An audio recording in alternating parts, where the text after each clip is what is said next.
Soccer is a sport of competition, skill, and enthusiasm. But for sophomore Lily Hachi, there's another aspect involved: injuries. I caught up with her to find out what it's like for a longtime soccer player to have to deal with a new obstacle. This past season, I was on the JV girls soccer team at North. I was injured the whole season. It wasn't like a specific thing where I fell down and I felt my whole body was aching because I was just coming back from not playing. And then what was especially hurting was my right calf, and I figured, oh, it's just more sore. But then when we were sprinting throughout tryouts, every time I would step on my leg, it would be this searing pain, and that's when I knew there's something more wrong. It was a little bit complicated because at first they thought it was a muscle strain, then they thought it was a muscle tear, and now it's tendinitis because it's taken so long.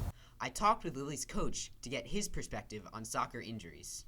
Being a soccer player and being injured it's not a good feeling.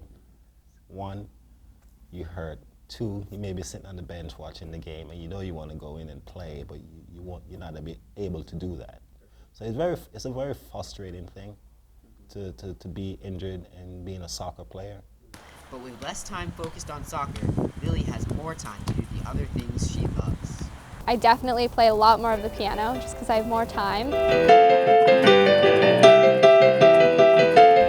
Homework is slightly less stressful, still pretty stressful, but I have a little bit more time to do that and just do things that I enjoy doing. So I listen to more music, I read more, I hang out with my friends more just because I have more free time where I would have been playing soccer. However, an injury like tendinitis doesn't have to mean the end of a career. So basically what I've done is I do lots of different exercises to strengthen it and massaging the tendon and trying to relax it and just improving the endurance. I go to physical therapy twice a week. I visited Lily's therapist to find out more about Lily's injury and recovery.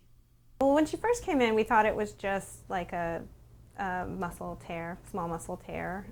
It turns out that the tendon was probably involved, and so she probably has a little tendinitis as well. So she does a combination of treatment. So it includes therapeutic exercise, stretching.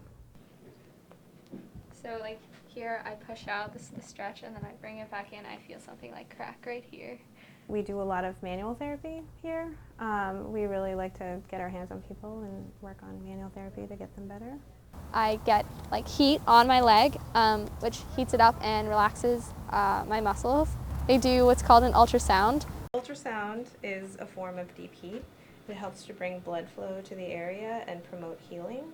We'd like to see her, try to play some soccer, before she goes right back into playing full time, but kind of get her back in the game slowly. But she's, fairly compliant, so I'd say a couple more weeks and hopefully we'll have her better.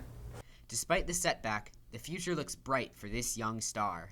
One thing I really liked about Lily as a player, she can play any position you put her to, and she rises to the occasion. She reminded me of when I was younger, of a young athlete myself. Whenever I see Lily playing on the field, that's what she reminds me of, that cat looking in the mirror and she sees a tiger. Reporting for Newton North TV, this is Jojo Silagi.